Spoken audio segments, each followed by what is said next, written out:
big cities, the waste is deposited in blue and green bins separately. The blue bin is for the non-biodegradable waste or the dry waste, and the green bin is for the biodegradable waste or the wet waste. Waste disposal is a serious problem in the present times. Separation of waste is the first step of a proper waste disposal.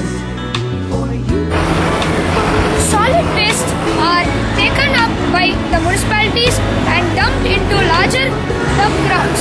They are incinerated and then also recycled.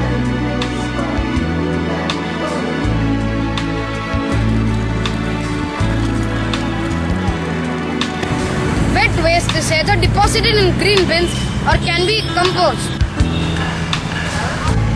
A compost pit is a huge pit in which we throw wet waste.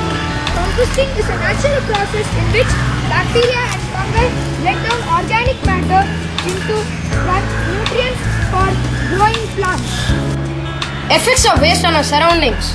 This wet waste or the biodegradable waste can be thrown into the soil.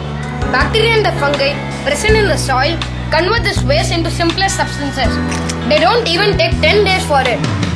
Let's throw them into the soil. Plastics are non-biodegradable.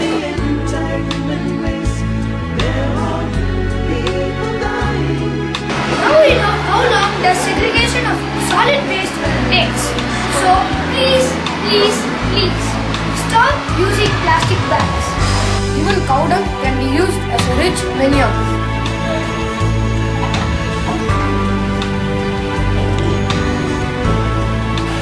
We have done what we could to create an awareness. Now it is a job of each and every one of you to reduce, recycle and reuse. Save. The Mother Earth